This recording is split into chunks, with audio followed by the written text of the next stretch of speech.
What if I told you that somewhere in the shadows of history, an entire universe of human knowledge vanished without a trace? Picture a single building, a library so immense it held the answers to questions we're still asking today. The Lost Archives of Alexandria weren't just shelves of scrolls. They were the beating heart of ancient wisdom, a place where the brightest minds of the Mediterranean world gathered to push the boundaries of what humanity understood. And then, in the blink of an eye, it was all gone. The fire that consumed those halls didn't just burn parchment, it erased centuries of innovation, philosophy, and science, leaving behind a void we've spent 2,000 years trying to fill. Think about the most groundbreaking ideas you've ever encountered, the theories that reshaped how you see the world. Now imagine an entire civilization's worth of those ideas, locked away in a single library. The archives didn't just house books, they contained blueprints for civilizations, medical breakthroughs lost to time, and astronomical observations so precise they might have changed the course of science. Some scholars believe the works of Aristotle, Plato, and even early inventors like Archimedes were stored there, alongside texts from Persia, India, and beyond. This wasn't just a collection, it was a dialogue between cultures, a melting pot of human thought that could have accelerated our progress by centuries. Yet here's the haunting truth: we'll never fully know what was inside. The destruction of the Library of Alexandria wasn't just a historical tragedy, it was a fork in the road of human knowledge. What if those scrolls had survived? Would we have cured diseases sooner, unlocked the secrets of the cosmos earlier? The echoes of that loss still ripple through our modern world, in the gaps of our understanding and the mysteries we've yet to solve. But today, we're going to piece together the fragments left behind, tracing the whispers of what once was and asking the most tantalizing question of all. What if the greatest discoveries of the ancient world are still out there, waiting to be found? To understand how Alexandria became the cradle of ancient knowledge, we have to go back to its very foundation, a city dreamed into existence by one of history's most ambitious visionaries. Alexander the Great didn't just conquer lands, he envisioned a world where cultures collided and ideas flourished. When he laid the plans for Alexandria in 331 BCE, he wasn't just building another port city. He was creating a bridge between East and West, a place where Greek philosophy could mingle with Egyptian astronomy, Persian mathematics, and Indian medicine. But it was under the Ptolemaic dynasty, starting with Ptolemy I, that this vision truly came to life. The Ptolemies weren't just rulers, they were scholars and collectors, obsessed with preserving every scrap of human knowledge. They turned Alexandria into a magnet for the greatest minds of the age, offering patronage, prestige, and something even more precious: freedom to explore. Imagine walking those sun-drenched streets, where Euclid was scribbling geometry proofs in one corner, while Eratosthenes calculated the Earth's circumference in another.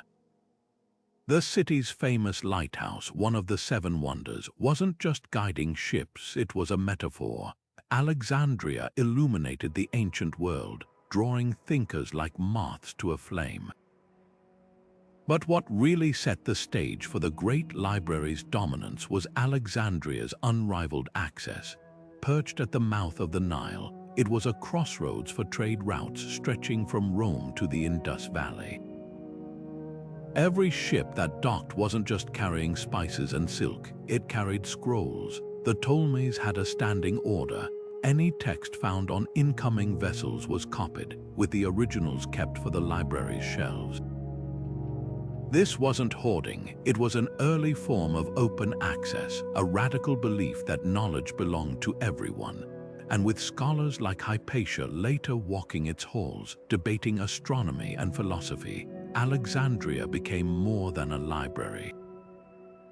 It was the internet of antiquity, a living, breathing network of human curiosity. Yet the city's true genius lay in its diversity. Unlike the isolated academies of Athens or the priestly schools of Memphis, Alexandria thrived on collision. Egyptian papyrus met Greek parchment. Babylonian star charts were cross-referenced with Phoenician navigation logs. This was a place where a poet like Kalamachus could draft the first library catalogue, organizing knowledge by subject, a revolutionary act that still shapes how we index information today. The irony is haunting. The very openness that made Alexandria brilliant also made it vulnerable. But for those few shining centuries, it proved something extraordinary. When human minds converge without borders, progress doesn't just walk. It soars. The sheer scale of the great library's ambition becomes clear when you consider the machinery behind its creation. Ptolemy I didn't just want a repository of knowledge. He wanted a living, breathing institution that would outshine every intellectual center the world had ever seen. To achieve this, he appointed Demetrius of Phaleron, a former Athenian statesman and philosopher, as the library's first overseer. Demetrius wasn't just an administrator, he was a curator of human thought, tasked with a mission that sounds almost mythical today: gather every written work in existence. Under his direction, teams of scholars fanned out across the Mediterranean, armed with royal funds and a single directive: acquire. But how do you build a library meant to hold the entirety of human knowledge in an age without printing presses or digital catalogues? The answer lies in Alexandria's ruthless efficiency.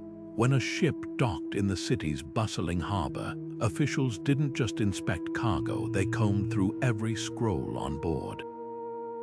Works deemed valuable were confiscated, not stolen, but copied with meticulous care by an army of scribes.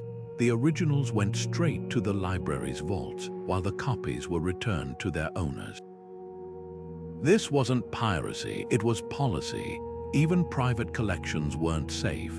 Ptolemy III famously borrowed the official manuscripts of Athens' great playwrights Aeschylus, Sophocles, and Euripides under the guise of making copies. He sent back the replicas but kept the originals, willingly forfeiting a massive security deposit. The message was clear: no text was beyond Alexandria's reach. Organizing this avalanche of knowledge required innovations we still use today. Enter Kalamachus of Cyrene, the library's unsung revolutionary. Before him, scrolls were often sorted by the whims of collectors or the order they arrived. Kalamachus changed everything by creating the Pinax, a catalogue so detailed it functioned like an ancient search engine. Every scroll was tagged by author, subject, and even a brief summary. Poetry, medicine, astronomy, each had its designated place. This system didn't just help scholars find texts, it revealed gaps in the collection, guiding future acquisitions. Imagine walking into a room where every scroll's contents were mapped like constellations, waiting to be connected. Yet the library's true genius wasn't just in hoarding knowledge, it was in putting it to work.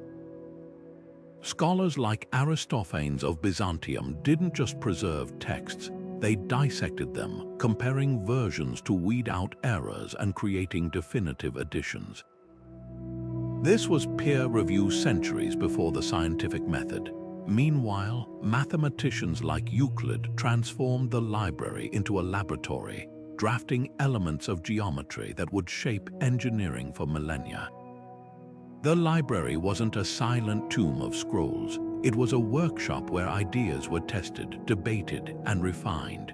What's often overlooked is how democratic this system was. Unlike the exclusive schools of Athens, Alexandria's scholars came from every corner of the known world: Greeks, Egyptians, Jews, Persians. The library didn't just tolerate diversity, it thrived on it. A Babylonian astronomer's star charts might sit beside an Egyptian physician's notes on surgery. sparking breakthroughs neither culture could achieve alone. This cross-pollination of ideas produced wonders: Herophilus' discoveries about the human nervous system, Eratosthenes' near-perfect calculation of Earth's circumference, even early concepts of steam power by Hero of Alexandria. Each was a testament to what happens when knowledge flows without borders, but perhaps the most striking thing about the library's origins is how modern its challenges feel. How do you preserve fragile scrolls in a humid coastal city? They experimented with storage techniques, from cedar oil coatings to climate-controlled rooms. How do you stop valuable texts from decaying? Scribes worked around the clock to recopy aging manuscripts. These weren't just librarians, they were the original data scientists, grappling with problems that echo in our digital age. The irony is profound. An institution that vanished 2,000 years ago still holds lessons for how we manage knowledge today. Walking through the great library's halls, you wouldn't just hear the rustle of scrolls, you'd feel the crackle of genius in the air. Euclid wasn't just teaching geometry here, he was inventing its very language. Picture him pacing between desks, drafting proofs that would become the backbone of architecture, engineering, and even space exploration 2,000 years later. His Elements wasn't just a textbook, it was a revelation, organizing mathematical truth into a logical cascade so elegant that it's still used in classrooms today. But here's what's staggering: Euclid wasn't working in isolation. Behind every theorem were fragments of Babylonian clay tablets, Egyptian surveying techniques, and Greek logic, all cross-pollinating in Alexandria's unique ecosystem. Then there was Archimedes, the library's resident inventor, whose notebooks read like sci-fi. While visiting Alexandria, he sketched designs for machines that could lift ships out of the water, calculated pi with unprecedented precision, and laid the groundwork for calculus centuries before Newton. Legend says he once used mirrors to focus sunlight and set enemy ships ablaze, an ancient laser weapon, but his real brilliance lay in merging theory with practice. The library gave him access to Persian hydraulics, Phoenician pulley systems, and Egyptian astronomy, letting him synthesize ideas no single culture could have produced alone. But perhaps no scholar embodies Alexandria's spirit better than Eratosthenes. As chief librarian, he didn't just curate knowledge, he expanded it. Using nothing but a stick, a well, and reports from caravan traders, he calculated Earth's circumference with less than 2% error. Think about that. In 240 BCE, without satellites or calculators, he proved our planet was round and measured it. His secret, the library's vast collection of travel logs and Babylonian astronomical records, which let him compare shadows cast in different cities. This wasn't just science, it was the birth of global thinking. Yet these luminaries were just the tip of the iceberg. Herophilus dissected human cadavers, a taboo elsewhere, and mapped the nervous system. Aristarchus proposed a heliocentric solar system 17 centuries before Copernicus, and Hypatia, the library's last great mind, advanced algebra and built astrolabes while advocating for reason in an age of rising dogma. What united them wasn't just intellect, it was the library's radical culture of collaboration. A Greek astronomer could debate an Egyptian priest over Indian star charts, then test theories using Persian instruments. This raises a haunting question: how much further ahead might we be if their work had survived intact? Archimedes' lost treatise on mirrors might have jump-started optics. Euclid's unpublished manuscripts could have reshaped number theory. And what of the unnamed scholars whose ideas vanished entirely? The tragedy isn't just the loss of individual genius, it's the severing of a global conversation that was accelerating human understanding. Alexandria proved that when diverse minds collide without barriers, progress doesn't creep forward. it leaps. The flames that consumed the great library didn't just burn parchment, they ignited one of history's most enduring mysteries. Was it Julius Caesar's troops accidentally setting fire to the harbor district during his siege in 48 BCE? Or was it the slow suffocation of neglect as political tides shifted and funding dried up? The truth is as fragmented as the scrolls themselves. Ancient historians like Plutarch point to Caesar's invasion, describing how flames leaped from docked ships to warehouses brimming with scrolls. But here's the twist: the main library complex may have survived. Later accounts suggest a second, even more devastating blow: the Christian riots of the 4th century CE, when zealots targeted pagan institutions, or the Muslim conquest in the 7th century, though evidence for this is thin. What makes this puzzle so haunting isn't just the lack of consensus, it's what each theory implies about how knowledge vanishes. A sudden inferno means irreplaceable works on medicine, astronomy, and philosophy turn to ash in hours. A gradual decline, though, is somehow more tragic. Imagine scrolls rotting in unlit corners, their ink fading as generations of scholars drifted away. The library didn't just house books, it sustained an ecosystem of learning. Without scribes to recopy crumbling texts, without debate to keep ideas alive, even surviving scrolls became orphans of meaning. The most chilling possibility: there wasn't one death blow but many. Caesar's fire might have gutted the main collection, but satellite libraries like the Serapeum carried the torch for centuries. Then came budget cuts under Roman rule, ideological purges, and finally the earthquake of 365 CE that toppled the Museum, the library's research heart. This wasn't murder, it was a slow bleed, and that changes how we grieve the loss. A single catastrophe feels like theft, a drawn-out decline feels like abandonment. Yet amid the rubble, glimmers of hope persist. Some scholars believe portions of the collection were smuggled to Constantinople or Baghdad, fueling later intellectual revolutions. Others point to the astonishing survival of works like Archimedes' Method, preserved only because a monk scraped off its text to reuse the parchment, leaving traces modern imaging can recover. These fragile threads remind us knowledge is resilient. Even in ruin, Alexandria taught its final lesson that ideas, once set loose in the world, are nearly impossible to erase completely. The real tragedy isn't just what burned, it's what we'll never know was lost. Among the ashes of Alexandria's vanished scrolls lie ghosts of stories that once shaped civilization's plays that made audiences weep, epics that rivaled Homer, and histories chronicling empires we've forgotten ever existed.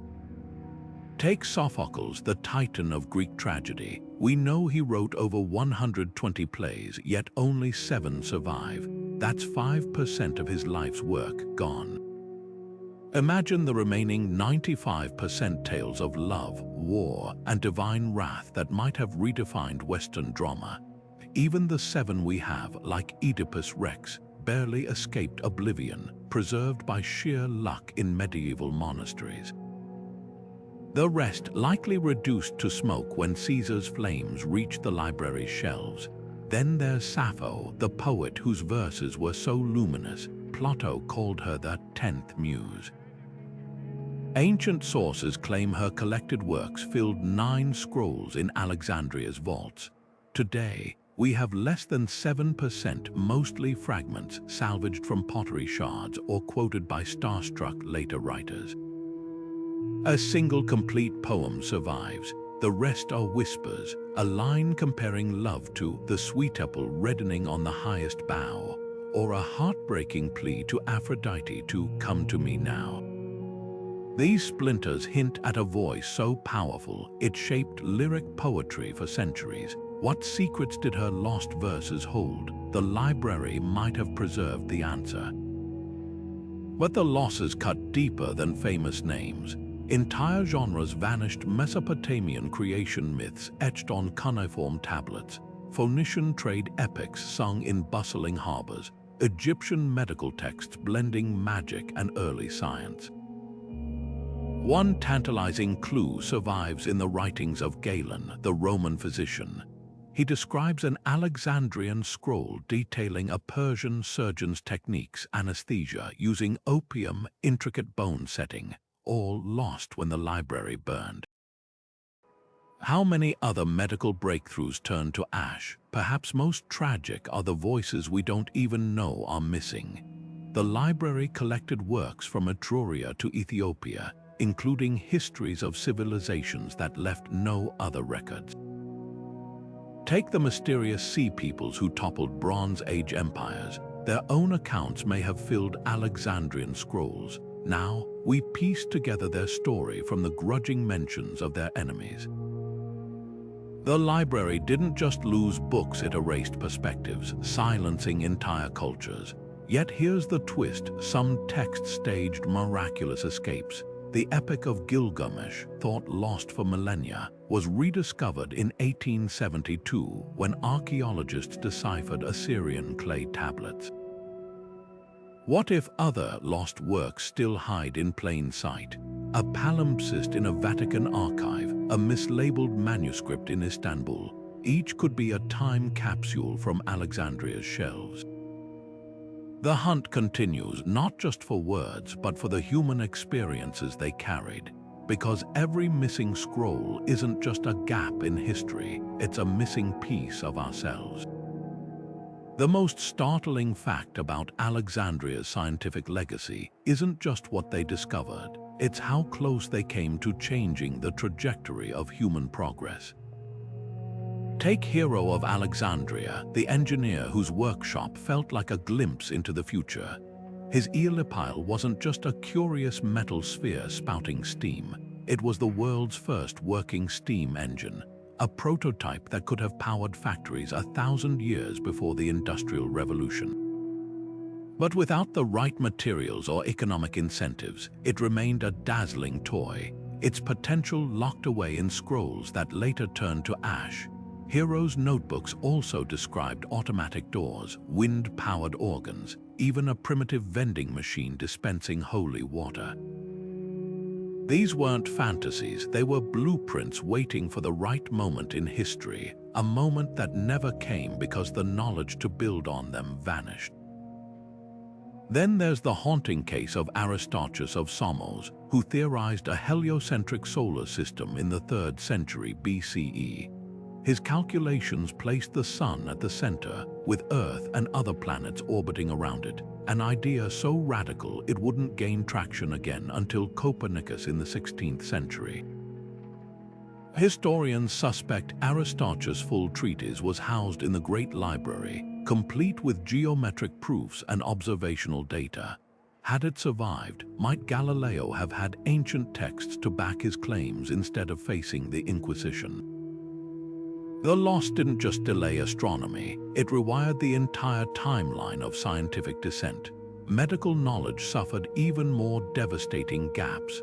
The physician Herophilus, working in Alexandria's dissecting rooms, correctly identified the brain as the seat of human intelligence and traced the nervous system's pathways, discoveries Europe wouldn't replicate until the Renaissance. His lost writings likely included surgical techniques and drug formulations that could have saved countless lives. We know this because Galen, writing centuries later, mentions Herophilus' work with a mix of awe and frustration, lamenting how much had disappeared. Imagine medieval doctors armed with Alexandrian texts on antiseptics or blood circulation. How many plagues might have been curbed? But perhaps the greatest what-if lies in the fragments of Democritus' atomic theory. Long before modern chemistry, he proposed that all matter was made of indivisible particles called atomos. The library's scrolls probably held detailed arguments for this theory, complete with thought experiments about void space and particle motion. When these ideas resurfaced in the 19th century, they revolutionized physics. Had they been preserved, could we have unlocked nuclear energy or quantum mechanics centuries earlier? The silence where those scrolls once spoke isn't just absence, it's a chasm between what was and what might have been. What makes these losses so profound is how they echo across disciplines. Eratosthenes' calculation of Earth's circumference was off by less than 2%, yet medieval maps later depicted a flat planet.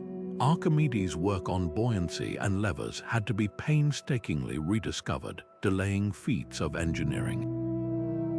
Even something as simple as the Antikythera mechanism, a corroded clockwork device found in a shipwreck, hints at mechanical knowledge so advanced it wouldn't be matched until the 14th century. These weren't isolated geniuses working ahead of their time. They were part of a sustained conversation that burned away, leaving behind only scattered embers. The cruelest twist: we'll never know the full extent of what disappeared. Maybe a scroll on algae held the secret to biofuel, or a treatise on optics outlined the principles of lasers. Every empty space on history's shelf is a reminder: progress isn't inevitable. It's fragile, dependent on the threads that connect one generation's breakthroughs to the next. Alexandria's greatest lesson might be this: when knowledge slips through our fingers, the future we lose isn't just one of faster machines or longer lives. It's the unexplored paths of thought, the questions we never learned to ask. Imagine a world where surgeons could perform painless operations, where infections were understood and prevented, where the intricate pathways of the human nervous system guided medical practice not in the modern era, but over 2,000 years ago.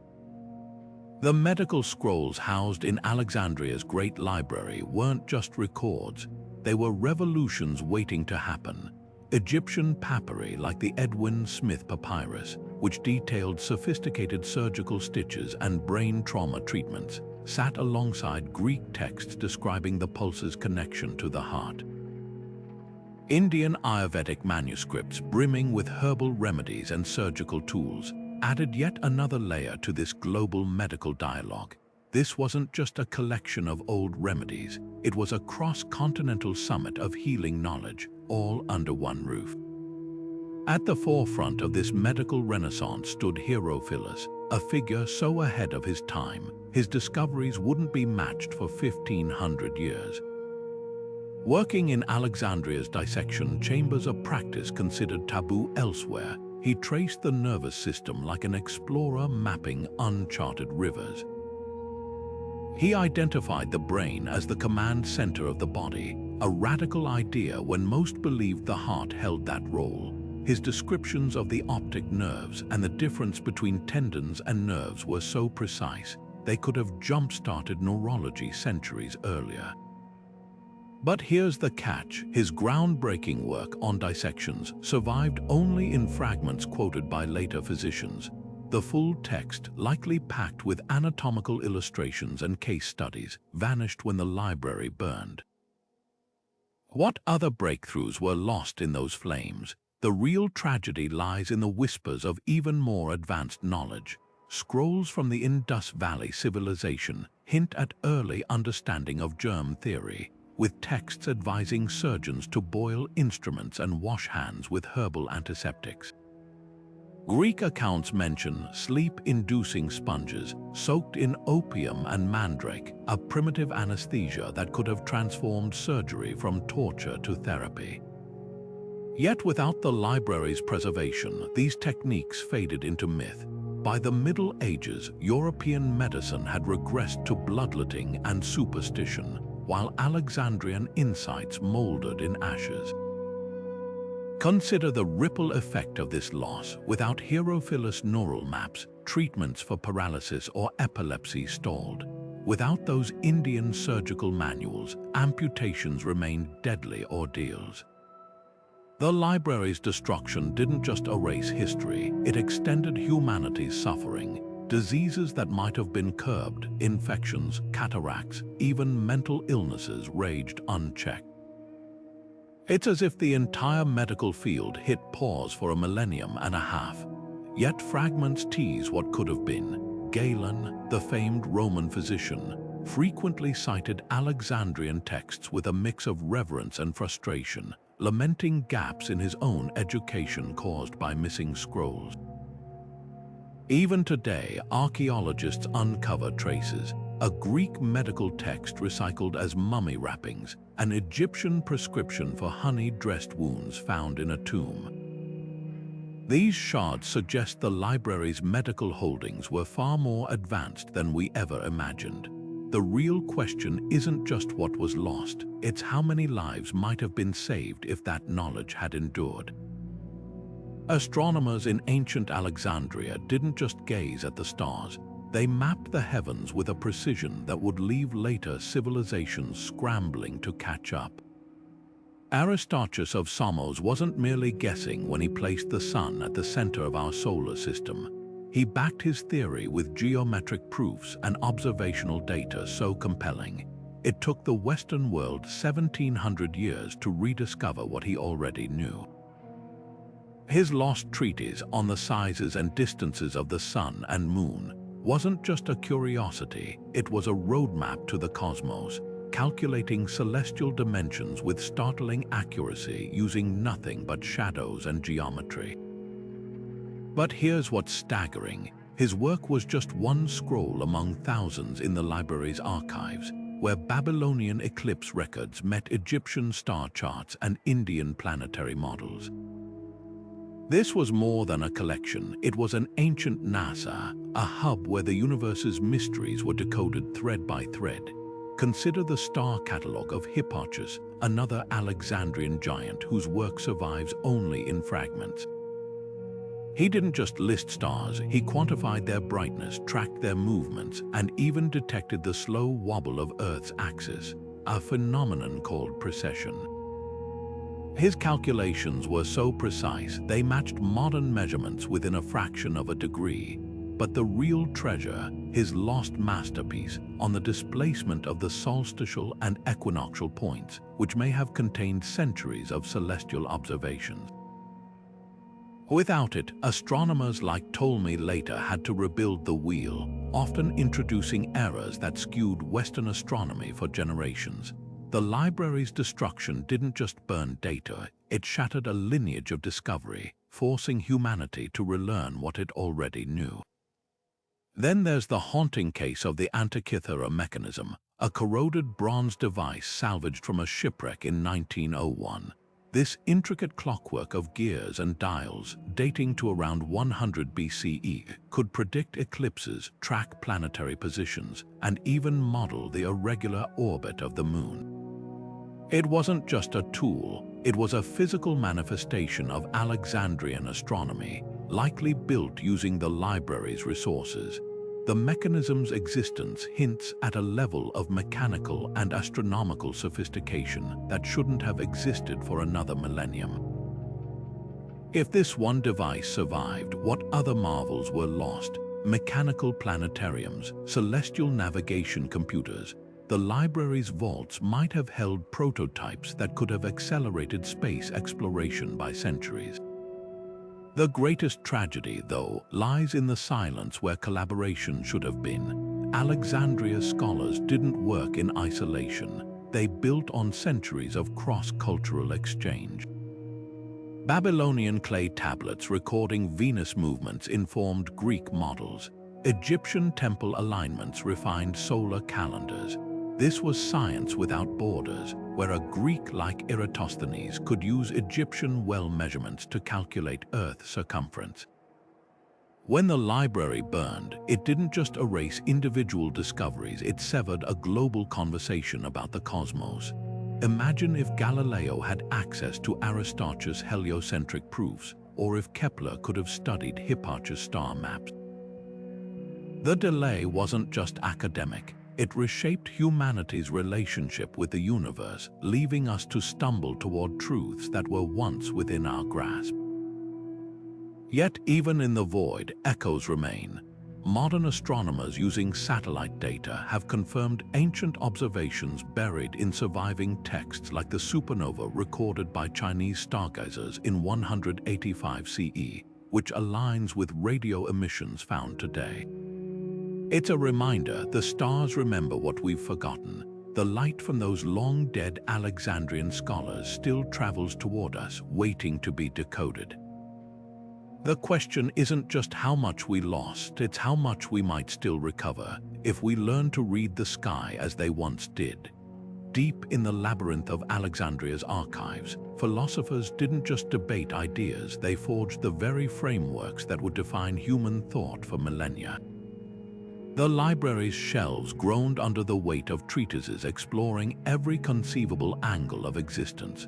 The Stoics' quest for inner peace, the Epicureans' embrace of measured pleasure, the Cynics' radical rejection of societal norms. But what's chilling isn't just the volume of these works, it's how many survive only as ghostly echoes in the writings of later commentators. Imagine entire philosophies reduced to footnotes, their original arguments distorted by centuries of hearsay. Take Zeno of Citium, founder of Stoicism, whose seminal work Republic advocated a world without money or temples, a vision so radical, later writers dismissed it as satire. But what if the library had preserved his unedited scrolls? We might have discovered a blueprint for utopia, not just fragments filtered through Roman conservatism. Then there's the mystery of the Neoplatonists, whose fusion of Greek logic and Eastern mysticism could have reshaped religious history.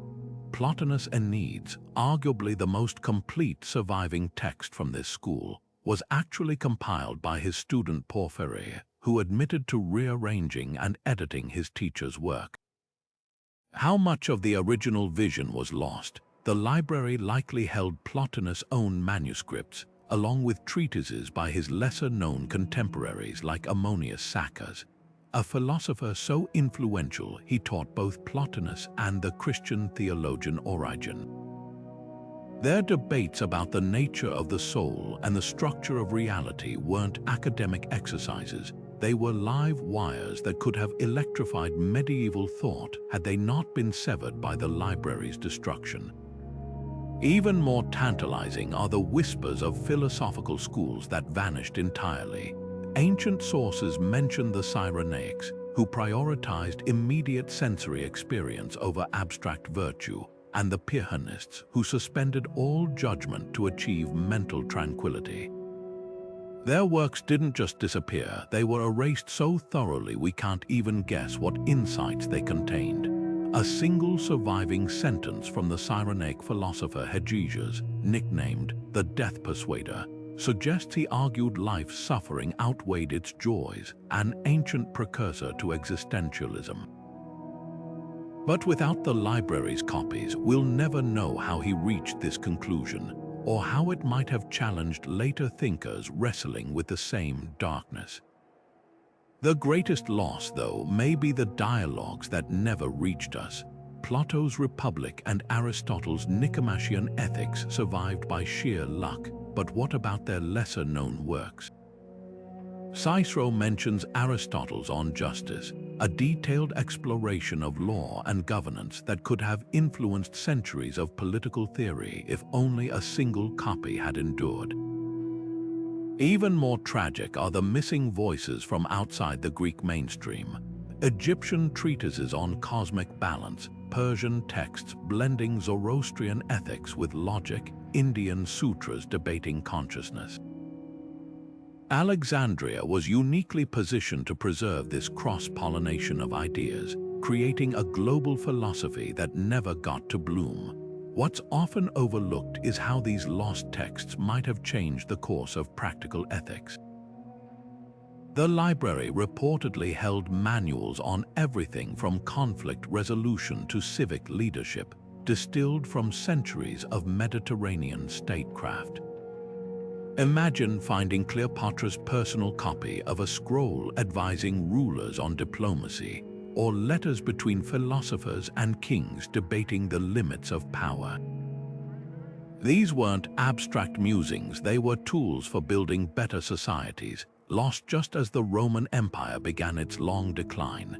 The silent irony is crushing. An institution dedicated to preserving wisdom couldn't save itself, leaving future generations to reinvent or misinterpret what once was. Yet here's the spark of hope that keeps scholars searching. Philosophy, unlike science, often leaves traces in the unlikeliest places.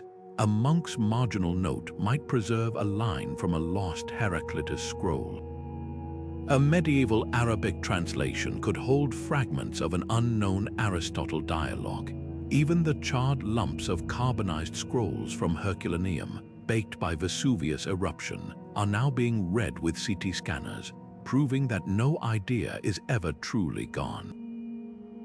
The library's philosophical treasures may yet whisper to us if we learn to listen differently, because the most profound loss isn't the answers we'll never have, it's the questions we forgot to ask.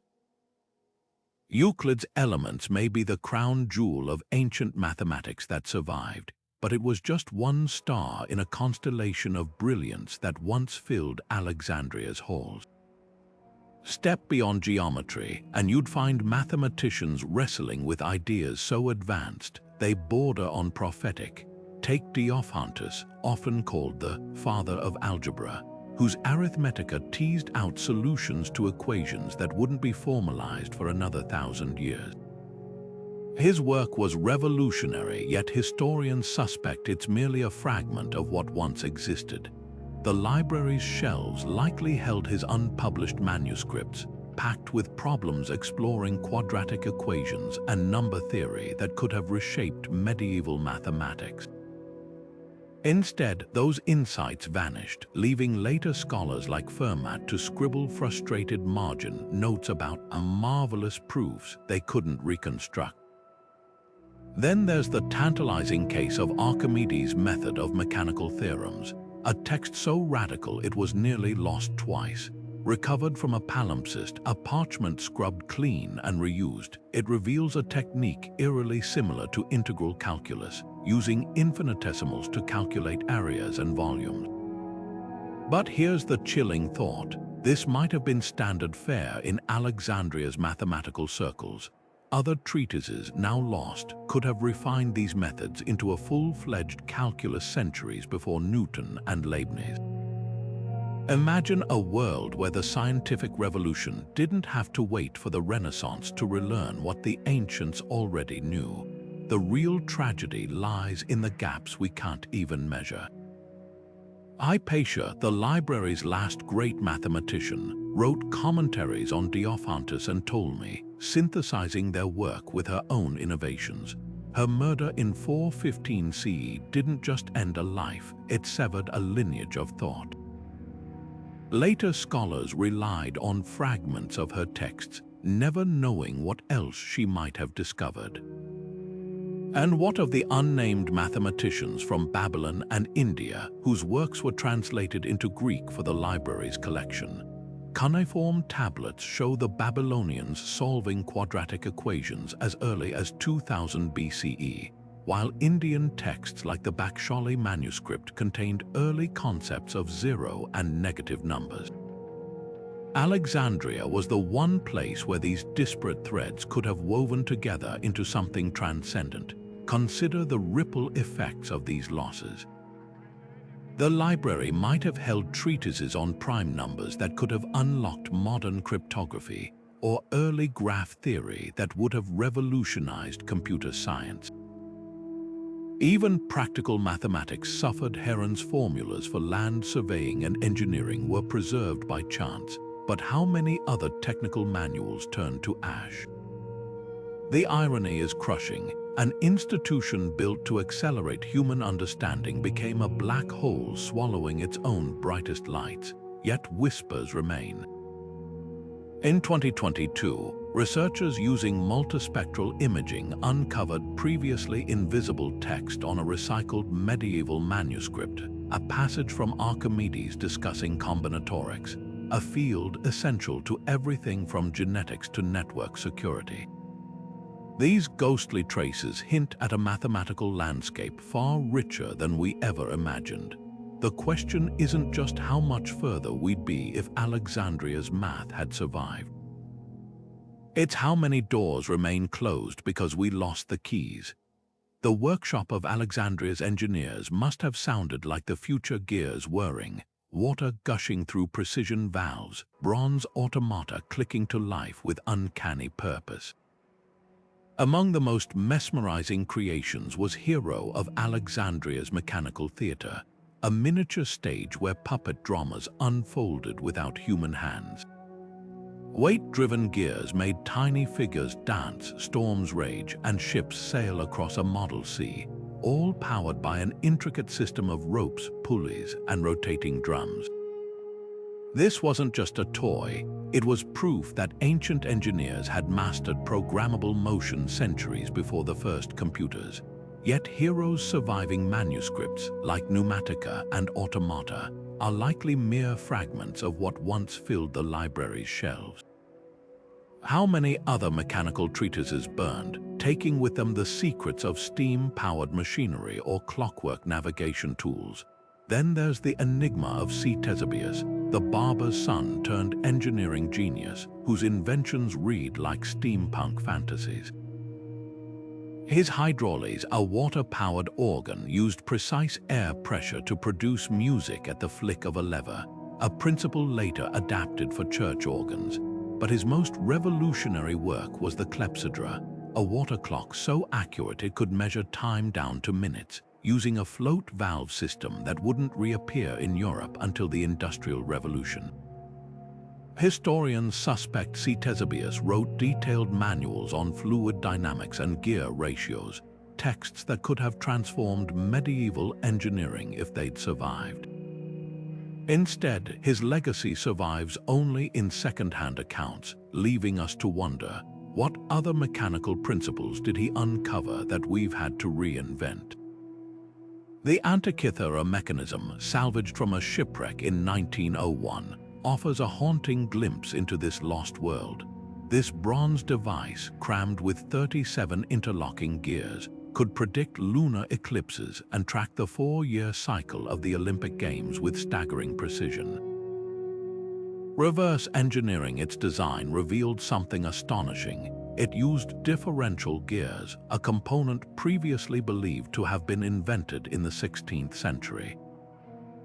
But here's the chilling thought: the Antikythera mechanism wasn't unique. Cicero wrote of a similar device built by Archimedes, and Roman accounts mention portable planetariums owned by wealthy collectors.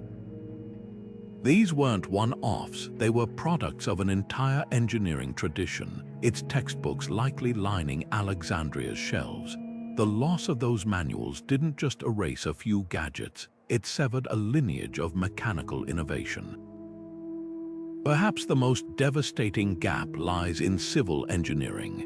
Vitruvius, the Roman architect, casually mentions Alexandrian designs for cranes capable of lifting 50-ton obelisks, harbor dredges that cleared silt automatically, and even prototype elevators powered by counterweights. But without the library's blueprints, medieval builders had to relearn these techniques through trial and error. The floating palaces described in Egyptian texts, the revolving temples of Mesopotamia, all might have been reconstructed if their technical diagrams had survived. Instead, Europe spent centuries struggling to match feats the ancients had perfected. What makes these losses so poignant is how close some innovations came to sparking an industrial revolution. Hero's Eolipile, a steam-powered sphere that spun at high velocity, wasn't just a curiosity, it was the seed of a steam engine. Pair it with the library's treatises on metallurgy and gear systems, and who's to say Alexandria couldn't have birthed locomotives or factories? The tragedy isn't just what was destroyed, it's the alternate timeline we'll never see, where humanity's mechanical genius wasn't interrupted by flames but allowed to flourish. Every modern engineer stands on the shoulders of giants whose words turned to ash, left to wonder how much further we might have gone if those blueprints had survived. Buried within the ashes of Alexandria's archives lay something even more precious than scientific treatises: the raw, unfiltered voices of history itself. Scrolls penned by Assyrian scribes documenting the siege of Nineveh, Persian court chronicles detailing the reign of Cyrus the Great, Egyptian papyri recounting the collapse of the Bronze Age. These weren't just records, they were time machines offering direct passage into vanished worlds. Imagine holding an eyewitness account of the Trojan War written by a Hittite diplomat, or a Carthaginian trader's log describing the Phoenician circumnavigation of Africa. These texts didn't merely fill gaps in our timeline, they had the power to rewrite entire chapters of human civilization. Take the Sea Peoples, those enigmatic raiders who toppled empires from Greece to Egypt around 1200 BCE. Modern historians piece together their story from scattered carvings and pottery shards, forced to rely on the biased accounts of their victims. But the library reportedly housed scrolls written by the Sea Peoples themselves, their origins, their motives, their version of events. Without these first-hand narratives, we're left with a historical cold case, forever guessing whether they were displaced refugees, opportunistic pirates, or something far more complex. The difference between knowing and speculating hinges on those lost pages. Even more tantalizing are the gaps in our understanding of everyday life. Assyrian tax records stored in Alexandria could have revealed how ordinary families weathered droughts or plagues. Persian administrative scrolls might have detailed the logistics of running history's first postal system. These weren't dry bureaucracies, they were the pulse of ancient societies, showing how people loved, traded, and survived. The library's destruction didn't just erase kings and battles, it erased the human texture of history, leaving us with monuments but not the voices that gave them meaning. The cruelest irony, some of these lost texts almost survived. The Babylonian priest Berossus wrote a 3-volume history of Mesopotamia in Greek specifically for the library's collection. Only fragments endure, quoted by later authors. In one, he describes a great flood myth eerily similar to Noah's proof of cultural connections we're still untangling. What other threads were severed? The library's shelves likely held Manetho's complete chronology of Egyptian pharaohs, now riddled with gaps that force archaeologists to debate dynastic sequences. A single intact scroll could settle arguments that have raged for centuries. Yet here's the spark of hope that keeps historians digging. Every so often, a fragment resurfaces. In 2019, researchers analyzing mummy wrappings discovered they'd been recycled from a previously unknown Greek history of the Persian Wars. The text, invisible to the naked eye, emerged under multispectral imaging, a ghostly whisper from Alexandria's ashes. It's a reminder that history isn't always lost. Sometimes it's just waiting to be read differently.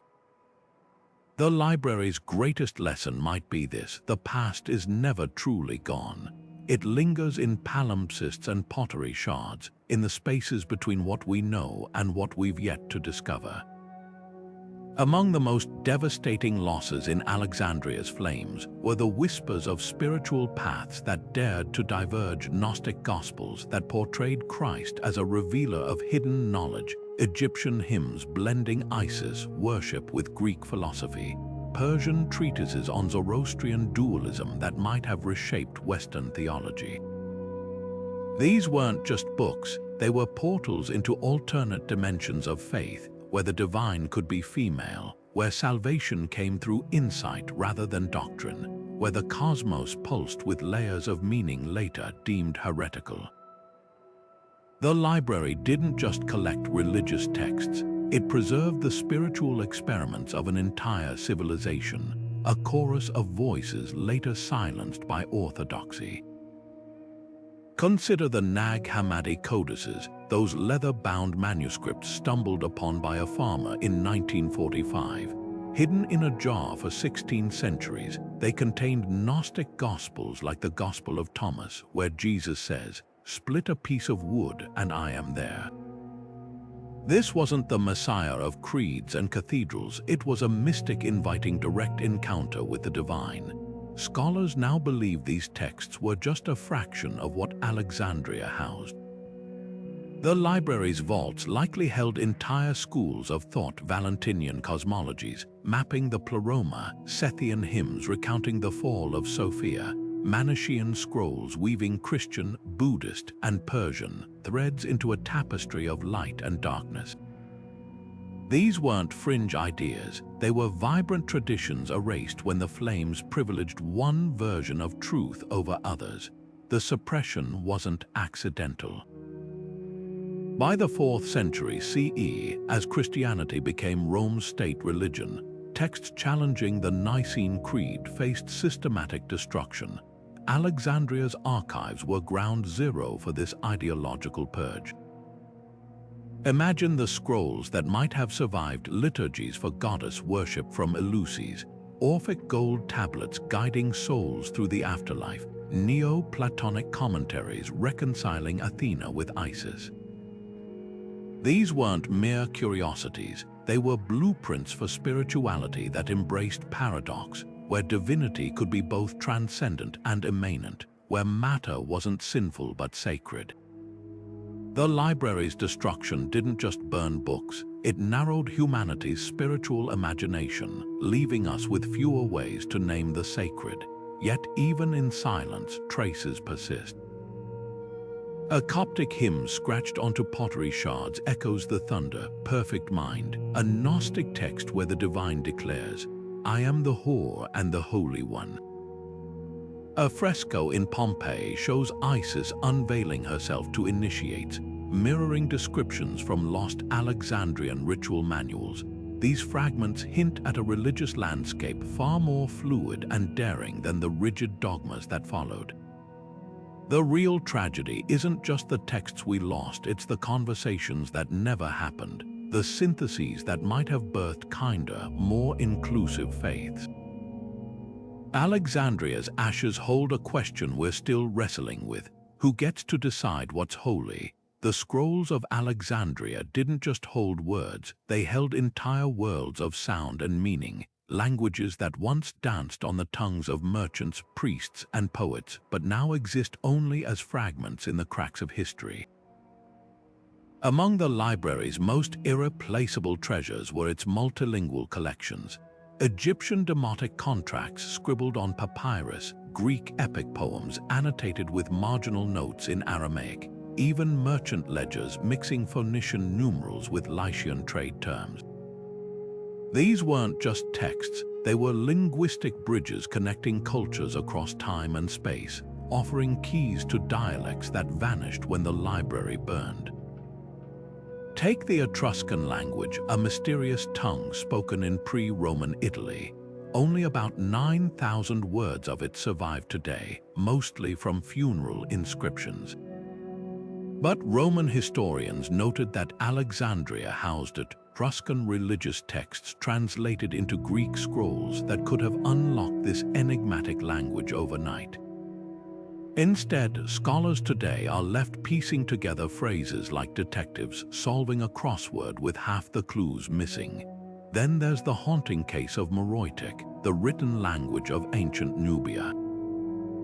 Modern linguists can sound out its elegant cursive script, but understand barely a tenth of its vocabulary. Why? Because the bilingual dictionaries and grammar treatises that once lined Alexandria's shelves, documents painstakingly compiled by Greek-Egyptian scholars, turned to ash. Those lost lexicons weren't just word lists, they were time capsules preserving the voices of a civilization that rivaled pharaonic Egypt. The library's destruction didn't just erase books, it erased the very tools we need to hear the past speak. But the greatest loss might be the unknown languages, the dialects and trade jargons that flourished in antiquity's bustling ports and caravan stops. A single surviving scrap from Alexandria's archives, the Bakshali manuscript, revealed that Indian mathematicians were using a placeholder symbol for 0 centuries earlier than previously thought. How many other linguistic bombshells were lost? Papyri from Oxyrhynchus hint at a Pidgin Greek Coptic hybrid used by laborers. while pottery shards bear graffiti in languages we can't even name. These weren't just curiosities, they were snapshots of how real people communicated across cultures. The library's multilingual holdings could have rewritten the story of human connection, showing us how ideas traveled along the Silk Road or seeped across the Sahara. The irony is crushing. Alexandria itself was a Tower of Babel in reverse, a place where dozens of languages coexisted and cross-pollinated. Walk its streets, and you'd hear Greek philosophers debating in the Musaean, Egyptian priests chanting in Coptic, Jewish scholars passing Hebrew scriptures, and Persian envoys negotiating in Aramaic. The library didn't just tolerate this diversity, it curated it, employing teams of translators to create parallel texts. Their masterwork, the Septuagint, the Greek translation of the Hebrew Bible, born when 72 scholars allegedly worked in separate rooms yet produced identical versions, a miracle of linguistic alchemy. Yet for all we know was lost, glimmers survive. In 1905, archaeologists excavating a rubbish dump near Oxyrhynchus found a tattered papyrus with lines from Sappho's poetry, in a dialect so rare it was like hearing a whisper across 26 centuries. These fragile survivors hint at what could have been, a world where ancient languages aren't locked puzzles but open books. The real tragedy isn't just the words we'll never read, it's the conversations we'll never overhear, the jokes, the lullabies, the marketplace haggling that once made these dead languages pulse with life.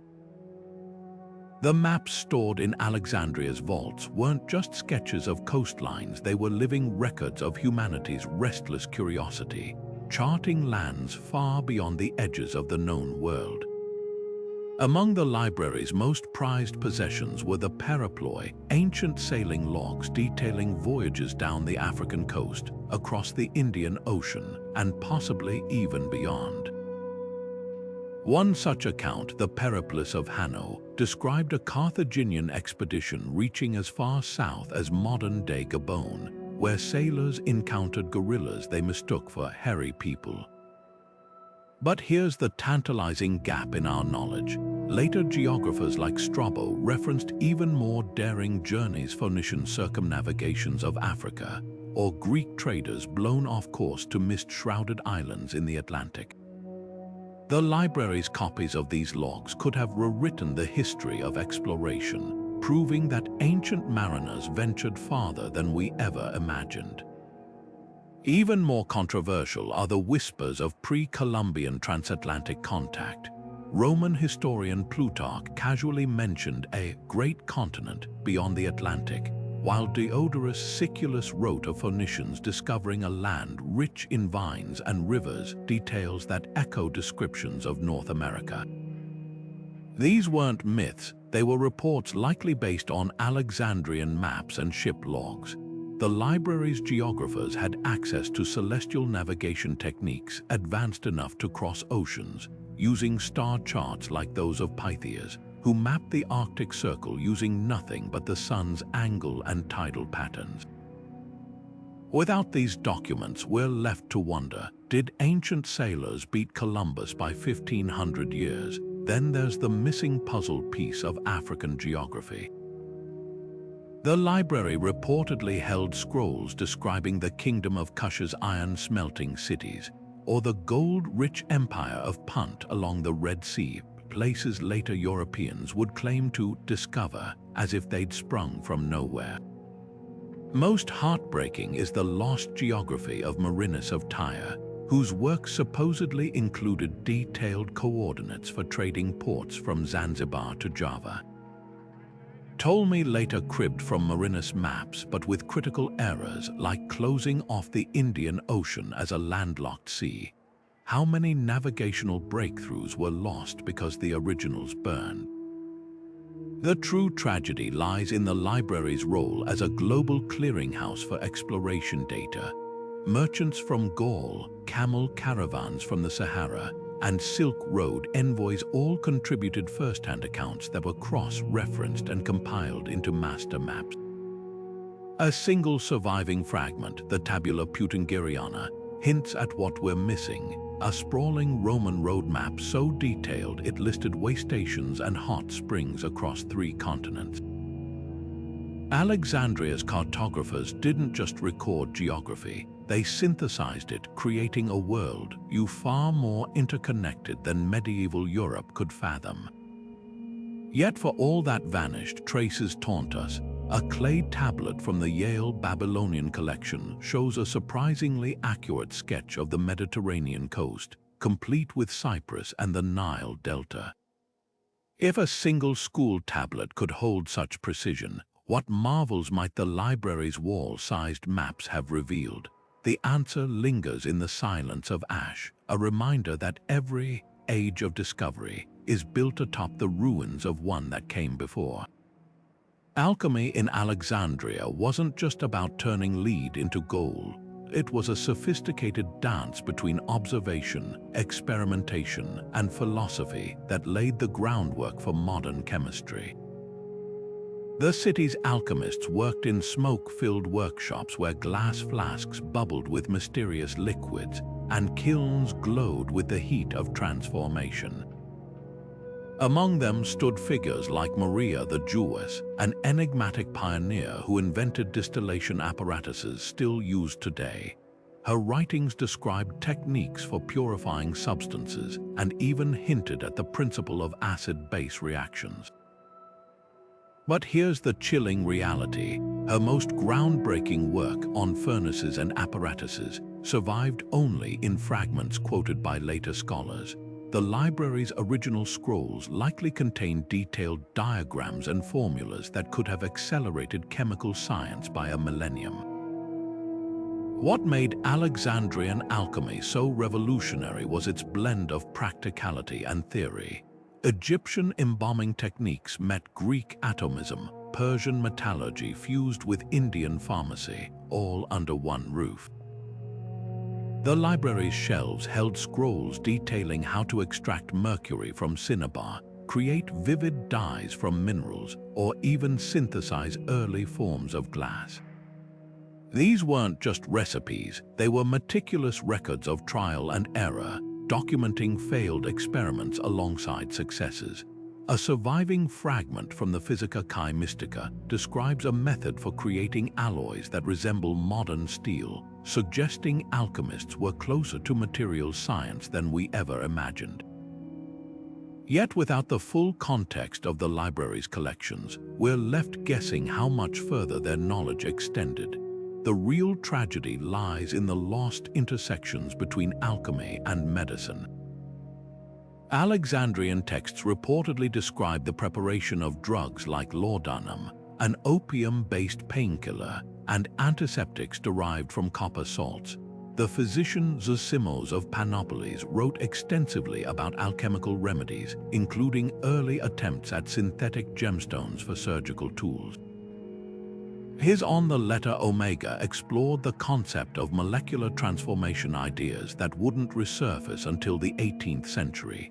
But the library's destruction didn't just erase his theories. It severed a lineage of experimental thinking that might have birthed modern pharmacology centuries earlier. Perhaps most haunting are the whispers of energy research. A cryptic passage in a surviving Arabic text references an Alexandrian experiment using lenses to concentrate sunlight, melting metals in seconds, an ancient precursor to solar furnaces. Other fragments allude to early batteries using vinegar and copper plates, similar to the Baghdad battery discovered in the 1930s. These weren't just curiosities, they were sparks of innovation that could have ignited an energy revolution. Instead, they flickered out in the flames, leaving later scientists to reinvent the wheel. Yet even in the gaps, clues persist. When chemists analyzed residue on ancient crucibles, they found traces of purified sulfur and mercury, evidence of processes far more advanced than medieval alchemy. A papyrus scrap from Oxyrhynchus mentions a water that dissolves silver, possibly describing nitric acid. These fragments hint at a chemical landscape richer than we ever knew. where the line between magic and science blurred not out of ignorance but out of daring curiosity. The library's alchemists weren't just chasing gold, they were unraveling the fabric of matter itself, one experiment at a time. Their lost scrolls hold a lesson as potent as any elixir. Progress isn't just about the answers we find, but the questions we dare to ask. In the hushed echoes of Alexandria's lost archives, music wasn't just art. It was mathematics, philosophy, and cosmic harmony distilled into sound. The library's shelves groaned under the weight of scrolls like Aristochinus' Elements of Harmony, which dissected scales and rhythms with geometric precision, or Ptolemy's Harmonics, linking musical intervals to the movements of planets. These weren't just theoretical musings, they were blueprints for reconstructing the soundscape of antiquity. Imagine unrolling a papyrus to find the exact tuning of a lyre played at Socrates' symposium, or the haunting modes sung in Delphi's temples. The library held the keys to hearing the ancient world, not as we guess it sounded, but as it truly was. Among the most heartbreaking losses are the musical compositions themselves. The Greeks didn't just write about music, they notated it meticulously, using symbols above their lyrics to mark pitch and rhythm. A handful of fragments survive, like the Seikilos epitaph, a tender funeral song etched into stone, but Alexandria's archives likely housed entire anthologies. The works of Sappho, whose lyrics were famously sung with lyre accompaniment, might have included musical notation alongside her verses. What melodies drifted through Athenian theaters when Euripides' tragedies premiered? The library's scrolls could have told us. Instead, we're left with silent texts like sheet music without instruments, a language of sound rendered mute. The artistic tragedy deepens when you consider the global tapestry of music preserved in Alexandria.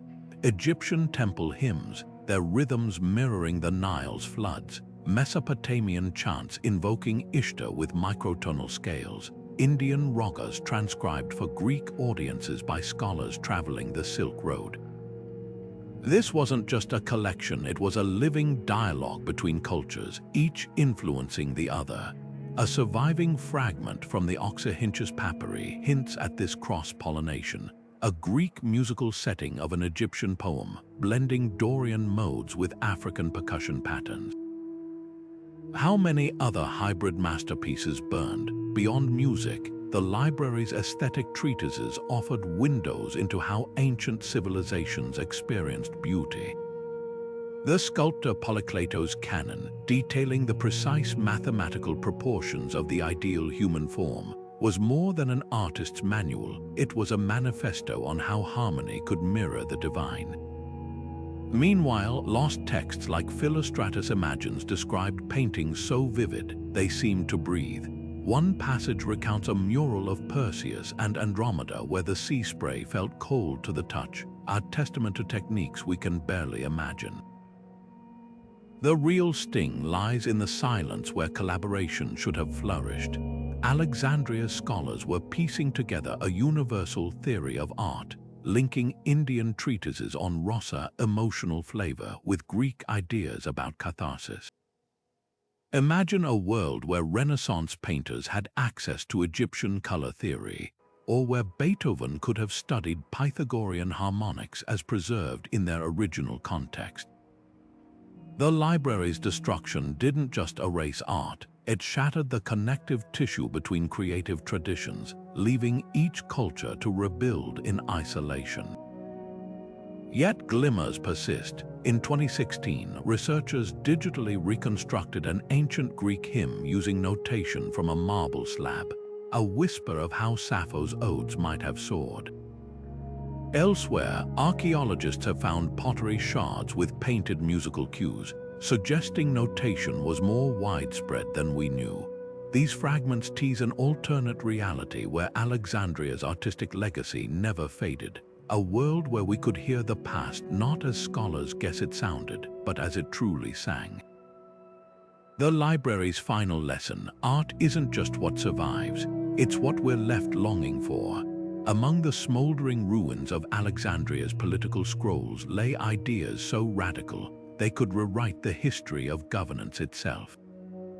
The philosopher Democritus of Phaleron, who helped design the library's early systems, didn't just organize books, he drafted constitutions.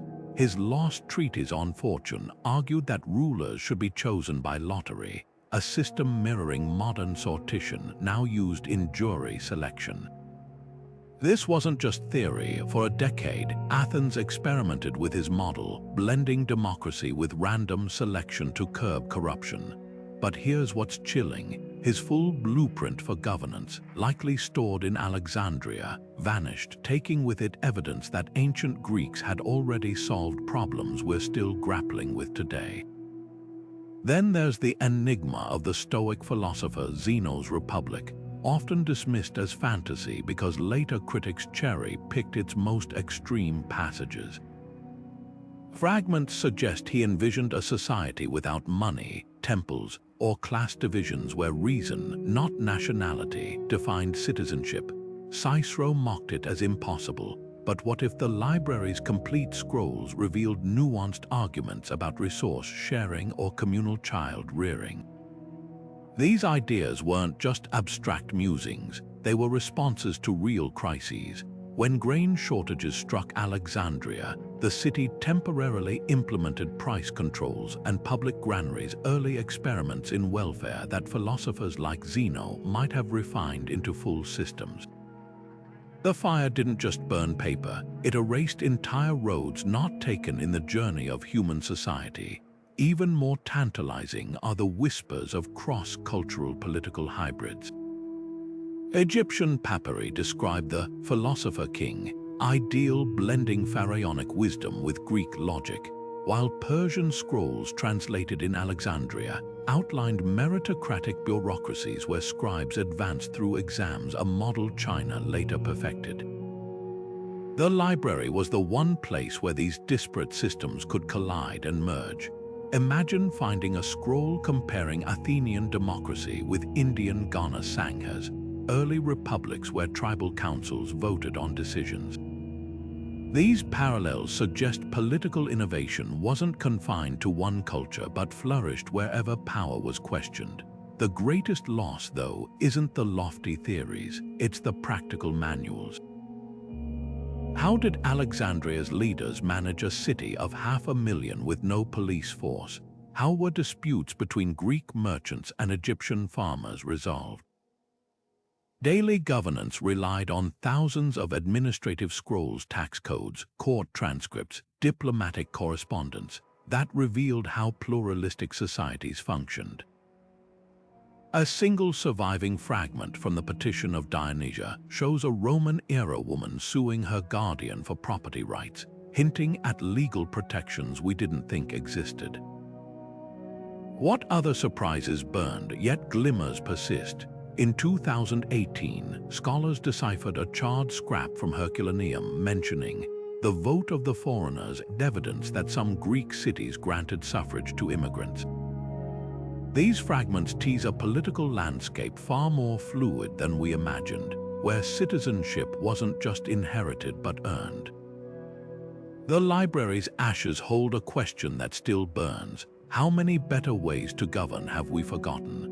The bustling markets of ancient Alexandria weren't just places to buy spices and silks. They were laboratories of economic innovation, where merchants from 3 continents exchanged not just goods but groundbreaking ideas about trade, currency, and resource management. The library's economic scrolls captured this ferment, detailing everything from Phoenician shipping contracts to Indian guild regulations. Among the most devastating losses were the periploi, meticulous sailing logs that mapped not only coastlines but also prevailing winds, seasonal price fluctuations, and even tariff rates at foreign ports. These weren't just route planners, they were the ancient equivalent of Bloomberg terminals, offering real-time data to traders navigating the Mediterranean's turbulent markets. Imagine uncovering a scroll detailing how Carthaginian merchants hedged against grain shortages by negotiating futures contracts. a practice historians once believed originated in medieval Europe. The library's archives could rewrite the timeline of financial sophistication, proving that ancient economies operated with a complexity we've only recently rediscovered. One tantalizing fragment that survived, the Musaris Papyrus, hints at what we're missing. This Roman-era document records a loan agreement for a shipment of Indian spices, complete with interest calculations, insurance clauses, and penalties for late delivery. The deal's intricacy suggests a globalized economy where capital flowed as freely as goods. But here's the catch: the papyrus explicitly references a master ledger kept in Alexandria, likely containing centuries of similar contracts. That lost ledger could have revealed how ancient traders managed risk, built credit networks, or even weathered economic collapses. Instead, we're left piecing together clues like detectives reconstructing a shredded balance sheet. The real tragedy lies in the library's collections on economic theory. Greek philosophers like Xenophon wrote entire treatises on household management and labor specialization, while Babylonian tablets tracked compound interest calculations as early as 2000 BCE. Alexandria's scrolls likely synthesized these ideas into something far more advanced, perhaps even early models of supply and demand. A passing mention in Strabo's Geography describes a now-lost text by the scholar Posidonius, who analyzed how Spanish silver mines destabilized Mediterranean currency markets. This wasn't just observation, it was proto-Keynesian analysis written 2 millennia before the economist himself. Perhaps most haunting are the whispers of resource management strategies that vanished. Egyptian papyri describe granaries using statistical models to predict harvest yields, while Persian records hint at state-run price stabilization funds. The library's archives could have held the blueprints for entire economic systems, ones that balanced growth with sustainability, long before modern crises forced us to confront these challenges. Instead, medieval Europe reinvented economics from scratch, unaware that solutions to famines and inflation might have already existed in Alexandria's ashes. Yet, even in silence, lessons linger. Archaeologists excavating the Red Sea port of Berenike found mounds of peppercorns, tons of them, a proof of an India trade so vast it dwarfed later medieval commerce. These physical remnants whisper what the library's scrolls might have shouted: that ancient economies weren't primitive but prescient. Their lost wisdom holds a mirror to our own financial dilemmas, asking whether we're truly innovating or just remembering one fragment at a time. Long before psychology became a formal science, the scholars of Alexandria were already mapping the labyrinth of the human mind with startling precision. In hushed corners of the great library, physicians like Herophilus didn't just dissect brains, they speculated about how those folds of tissue might generate thoughts and dreams. His lost treatise on the causes of symptoms reportedly linked specific mental states to physical conditions, proposing that melancholy arose from an imbalance of bodily fluids, a theory that foreshadowed modern neurochemistry by 2 millennia. But here's what's haunting: Herophilus didn't stop at anatomy. Fragments suggest he interviewed patients about their nightmares, cataloging recurring symbols and emotions with the rigor of an early Freud. The library's scrolls likely held the world's first case studies on anxiety, trauma, and even personality types, observations that could have reshaped our understanding of mental health before the Middle Ages derailed such inquiry. Then there were the Stoic philosophers who used the library's resources to explore emotional regulation. Chrysippus, whose works now survive only in scattered quotes, wrote extensively about cognitive reframing, techniques eerily similar to modern cognitive behavioral therapy. He described how reassessing one's thoughts could soften anger or grief, using metaphors like a rope loosened when its knots are understood. These weren't abstract musings, they were practical tools tested in Alexandria's bustling streets, where diverse cultures collided daily. Imagine finding a scroll where Greek logicians debated Indian yogis about the nature of consciousness, or Egyptian priests shared dream interpretation techniques from the Book of the Dead. The library was a crossroads of mental exploration, where every culture's insights into the psyche could cross-pollinate. The real tragedy lies in the whispers of therapeutic practices we'll never fully reconstruct. Galen mentions an Alexandrian physician named Athenaeus who prescribed music therapy for insomnia, matching specific modes to patients' temperaments. A scrap of papyrus from Oxyrhynchus refers to talking cures for hysterical paralysis, where healers guided sufferers through traumatic memories. These weren't primitive guesswork, they were systematic approaches lost when the library's manuals burned. How many breakthroughs about memory formation, addiction, or childhood development might have been buried in those scrolls? Perhaps most poignant are the hints that Alexandrians were probing questions we still grapple with today.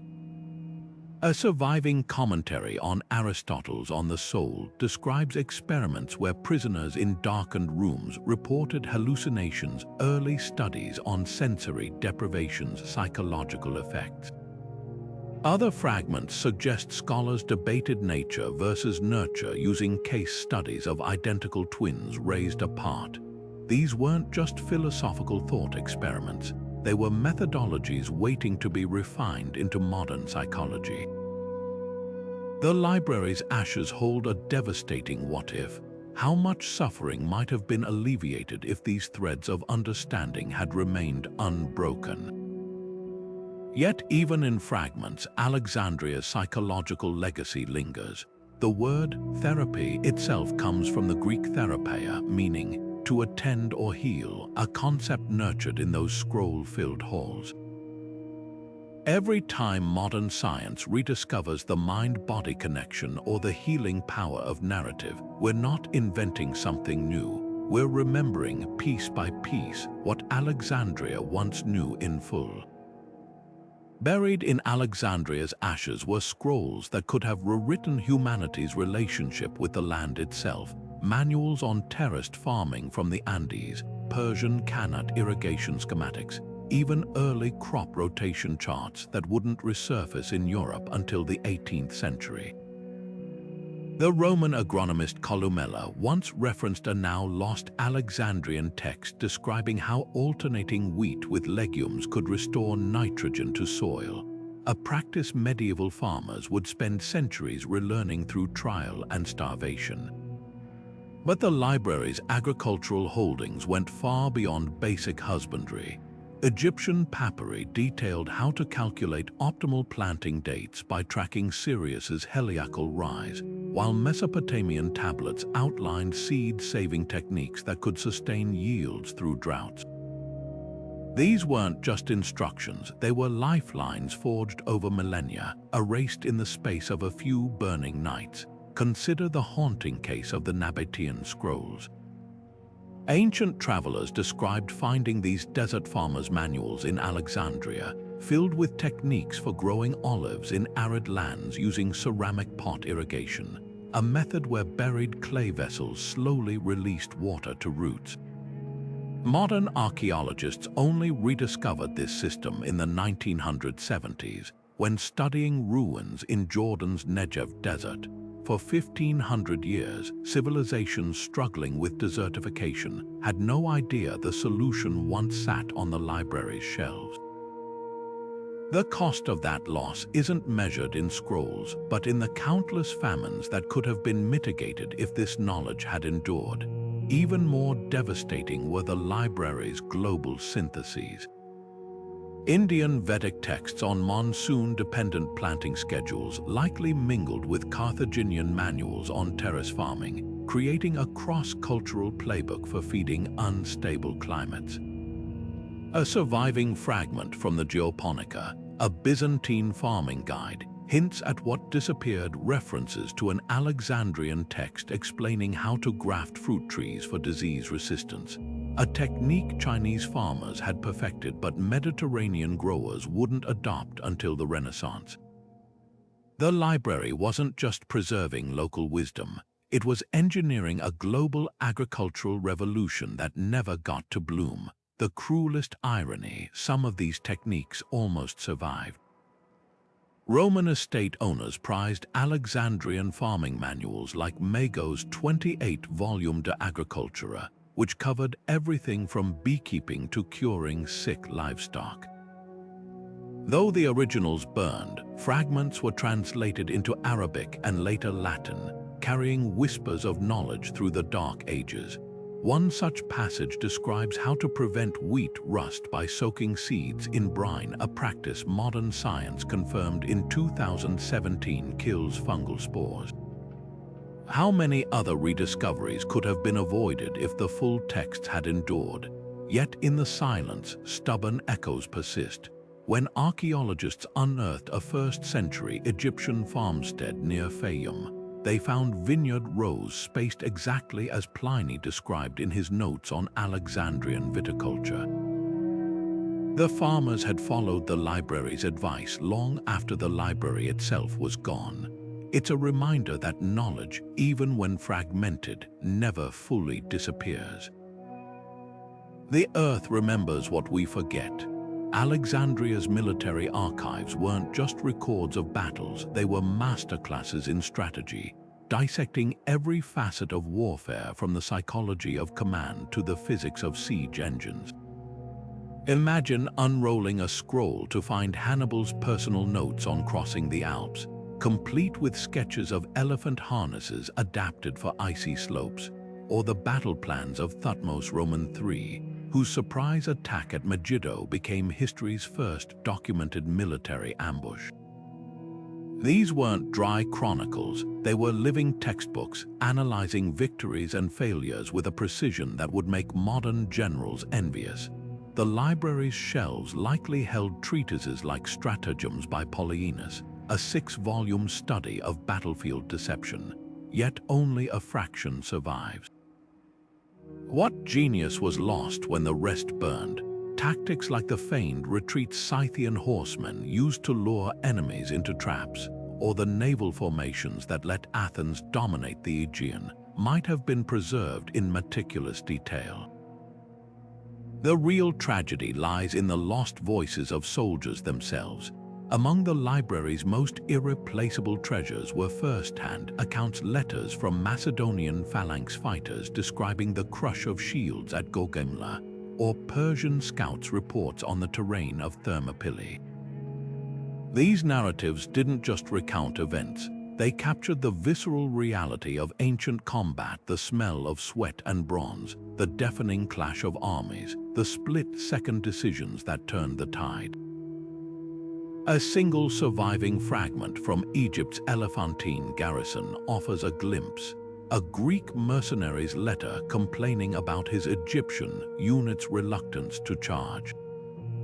Such insights could rewrite our understanding of unit cohesion and cultural tensions in multinational armies. Instead, we're left with the sanitized versions of historians who never held a sword.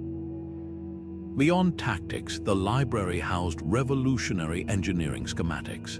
Archimedes' manuscripts reportedly contained designs for ship-mounted cranes that could lift enemy vessels out of the water, while Ctesibius' work on compressed air catapults hinted at artillery, advances Rome wouldn't match for centuries. Even more tantalizing are whispers of psychological warfare manuals, scrolls detailing how Alexander the Great used feints and rumors to paralyze larger forces, or how Assyrian kings employed siege towers painted like demons to break defenders' morale. These weren't just tricks, they were early studies in the manipulation of human perception, as relevant to modern disinformation campaigns as to ancient battlefields. Perhaps most haunting are the lost philosophies of leadership, Xenophon's Anabosses, which survived by chance, shows how a leader's charisma could hold an army together behind enemy lines. But the library likely held competing perspectives: Ptolemaic treatises on logistics, Carthaginian analyses of mercenary management, even Indian Arthashastra scrolls outlining espionage networks. The difference between these texts and later medieval manuals is stark. Alexandria's collection embraced complexity, acknowledging that war was as much about supply chains and diplomacy as swords and spears. Yet for all that vanished, fragments tease what could have been. In 2019, archaeologists deciphered a Roman soldier's pay stub from Masada, revealing a sophisticated salary system with deductions for equipment, proof that ancient armies had financial systems as intricate as their battle formations. Such discoveries hint at the depth of knowledge stored in Alexandria's archives, where every scroll was a thread in the vast, unraveled tapestry of military history. The library's final lesson is brutal. In war, as in peace, what we don't know can cost us everything. Mythology in Alexandria wasn't just about the Olympian gods or the heroes of Troy. It was a living tapestry of stories woven from every corner of the ancient world. The library's shelves groaned under the weight of Phoenician storm myths, Nubian creation epics, and Lydian tales of shape-shifting tricksters' narratives that once shaped entire cultures, but now exist only as whispers in the footnotes of history. Consider the Cypria, part of the Trojan War cycle that Homer never covered, which reportedly filled 10 scrolls in the library's collection. It described the war's forgotten beginnings, like the judgment of Paris and the sacrifice of Iphigenia, with details so vivid, later poets called it the backstage of the Iliad. Yet today, only fragments survive, quoted by scholars who got to read the full version before the flames took it. Beyond the Greek canon, the library guarded even rarer treasures. The Titanomachy, a pre-Hesiotic account of the gods' bloody rise to power, and the Naupactia, an epic tracing Heracles' lineage through lesser-known heroes. These weren't just alternate versions of familiar myths, they were parallel worlds of divine drama, where Zeus might be a lesser deity or Poseidon the true king of Olympus. But the real loss cuts deeper. Entire regional pantheons vanished when the library burned. The Carthaginian epic ball cycle, which celebrated their storm gods' battles against sea monsters, or the Phrygian hymns to Cybele, the mother goddess whose rites inspired later mystery cults, these weren't just stories. They were the spiritual bedrock of civilizations, erased because no copies survived outside Alexandria's walls. The most haunting gaps lie in the mythology of everyday life. Farmers once prayed to Demeter with verses from the Heloa, a lost poem detailing sacred plowing rituals. Sailors navigating by the stars recited Aratus Phenomena, an astronomical epic that wove constellations into hero tales. Even children's lullabies drew from now-forgotten cycles like the Aegimeus, a whimsical saga of centaurs and talking rivers. These weren't just entertainment, they were the threads that stitched myth into the fabric of daily existence. When the library burned, it didn't just destroy texts, it severed generations from the stories that taught them how to understand reign, birth, and death. Yet the greatest tragedy might be the silenced voices from beyond the Mediterranean. The library reportedly housed Indian Puranas translated into Greek, brimming with cosmic visions of time as a wheel and gods who danced creation into being. Persian yashts praised Zoroastrian angels with the same reverence as Greek odes to Apollo. Had these survived, they might have bridged East and West centuries before Marco Polo, revealing how deeply interconnected ancient spirituality truly was. Instead, we're left with fragments, a line from a Thracian Orphic hymn here, a Canaanite psalm quoted in a philosopher's commentary there, like shards of a shattered mirror reflecting myths we'll never see whole. But here's the spark that keeps scholars digging. Mythology, unlike history, never truly dies. A scrap of papyrus found in a mummy's wrappings might preserve a single stanza from the Danaes, an epic about the cursed lineage of Danaus. A medieval scribe's marginal note could accidentally quote a lost verse from the Epigoni, the sequel to the Thebaid. These ghostly echoes remind us that the stories of Alexandria aren't gone. They're hiding, waiting for the right moment to emerge from the shadows and reclaim their place in the human imagination. The library's final myth may be its own, not an ending but a transformation, as enduring as the gods it once revered. Buried beneath layers of history and tucked into forgotten corners of the world, whispers of Alexandria's lost knowledge stubbornly refuse to fade. While the fire may have consumed the library's heart, fragments of its soul survived, scattered like embers carried on the wind. Monastic scribes in remote Byzantine monasteries, unaware of the treasures they preserved, meticulously copied texts that had somehow escaped the flames. A 9th-century monk in Constantinople might have transcribed a crumbling Greek geometry manual without realizing it was Euclid's own lecture notes from Alexandria's halls. Even today, scholars pore over manuscripts in the Vatican's secret archives or the caves of Mount Athos, searching for marginal annotations, unfamiliar diagrams, or turns of phrase that betray an Alexandrian origin. The most tantalizing survivals often hide in plain sight. Take the Archimedes palimpsest, a prayer book overwriting a 10th-century copy of Archimedes' works, which itself was likely transcribed from an Alexandrian original.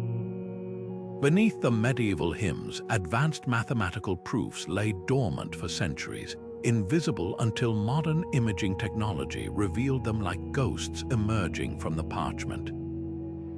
Similarly, Arabic translations of Greek scientific texts, preserved in Baghdad's House of Wisdom, often contain passages attributed to the great library's masters, phrases that suggest these scholars had access to scrolls rescued during Alexandria's final days.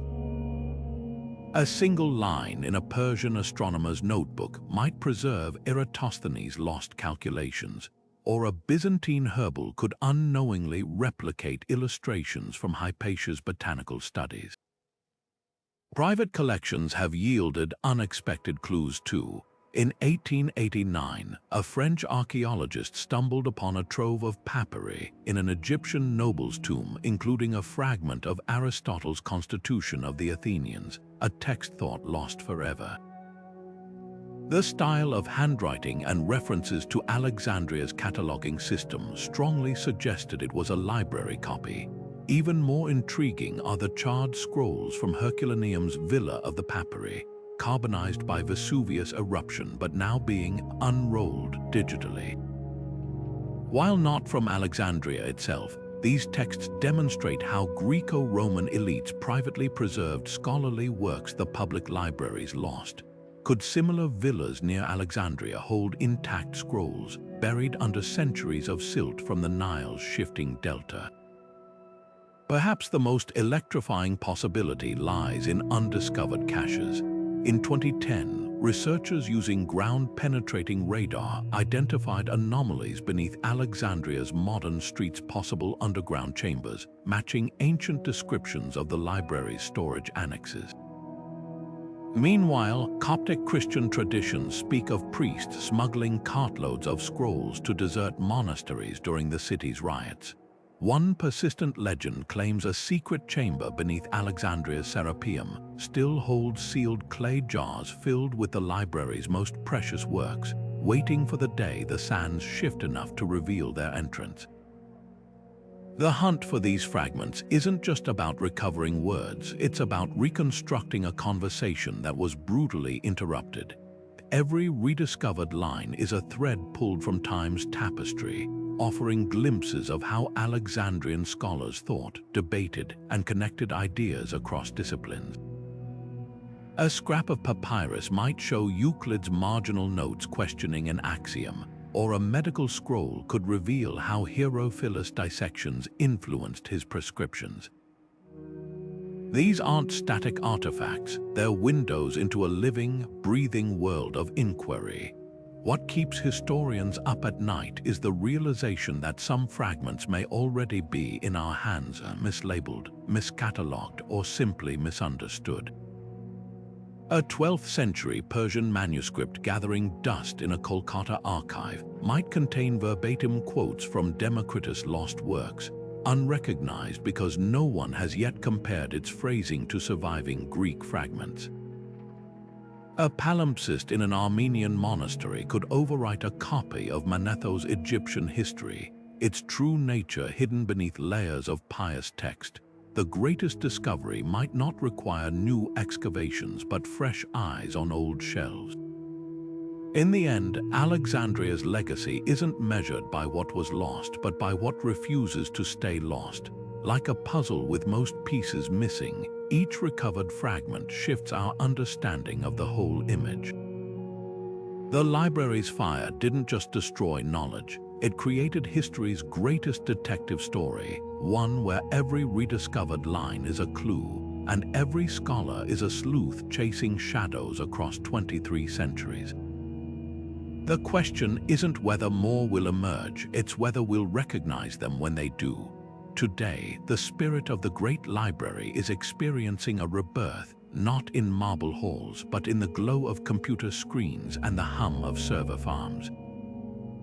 Across the globe, teams of historians, linguists, and programmers are collaborating on an unprecedented digital resurrection, stitching together fragments of the ancient world's knowledge like detectives, reassembling a shredded manuscript. At the forefront stands the Bibliotheca Alexandrina, Egypt's audacious modern homage to the original. Opened in 2002 near the historic library's presumed site, this sweeping architectural marvel houses millions of books while serving as a hub for digitizing surviving ancient texts. Its walls are inscribed with letters from every known alphabet, a silent promise that no language will be forgotten again. But the real magic happens underground, where climate-controlled servers preserve digital copies of everything from medieval Arabic commentaries on Aristotle to newly deciphered Herculaneum scrolls.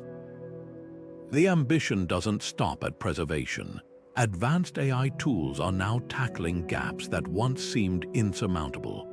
At Stanford University, researchers are training neural networks to reconstruct damaged texts, predicting missing words in Sophocles' lost plays by analyzing his linguistic patterns across surviving works. Meanwhile, the Oxford-based Living Alexandria Project Cross references thousands of classical quotations, those scattered fragments where later authors cited now-vanished works, to virtually reassemble partial texts. Imagine typing a search for Democritus' atomic theory and watching as the system compiles every surviving reference into a cohesive digital parchment, footnoted with later scholars' interpretations. This isn't just replication, it's scholarly necromancy, breathing life into ideas thought extinguished forever. Smaller initiatives are making equally startling breakthroughs. The Ptolemaic project in Venice uses hyperspectral imaging to recover erased marginalia from medieval manuscripts, notes where monks unknowingly preserved lines from lost Alexandrian scrolls. In a stunning 2021 discovery, this technique revealed an unknown Euclid proof scribbled in the margins of a Byzantine prayer book. Even gaming technology plays a role. 3D modeling software originally designed for video games now helps archaeologists virtually unroll carbonized scrolls from Vesuvius eruption, layer by fragile layer. Yet the most revolutionary aspect might be accessibility. Where Alexandria's original collection was confined to elite scholars, its digital successor belongs to anyone with an internet connection. The Alexandria 2.0 database, a crowdsourced effort spanning 17 universities, offers searchable translations of texts from Sanskrit pharmacology to Babylonian star charts. A farmer in Kenya can study ancient Roman irrigation manuals, while a Tokyo high schooler explores Eratosthenes' geography, all thanks to this decentralized web of knowledge. It's a poignant full-circle moment, the library's ethos of universal access, finally realized through the very technology that connects our global village. Challenges remain, of course, deciphering palimpsests, those recycled parchments where priceless texts lie buried beneath later writing, requires painstaking human expertise no algorithm can yet replace. And some losses are permanent. The voices of the library's lesser-known scholars, the everyday documents that revealed how ordinary people lived and thought. But every month brings fresh breakthroughs. When researchers recently applied quantum dot fluorescence to a seemingly blank papyrus, they uncovered a lost mathematical treatise by Diophantus, proof that even the most improbable recoveries are possible.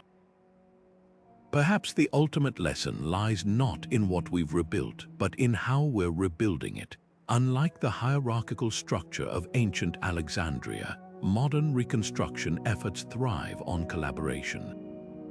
A hobbyist translator in Buenos Aires might spot a misidentified fragment in a digitized manuscript, while a physicist in Oslo devises a new imaging technique to read oxidized ink. This collective effort mirrors the library's original purpose, not as a monument to one culture's dominance, but as a crossroads where all knowledge could meet, mingle, and spark new understanding. The dream hasn't faded. It's simply evolved, finding new life in the shared determination to remember what was almost forgotten. The flames that consumed the great library didn't just erase scrolls, they severed an ongoing conversation between generations, a dialogue about the nature of stars, the fabric of reality, and the depths of the human spirit.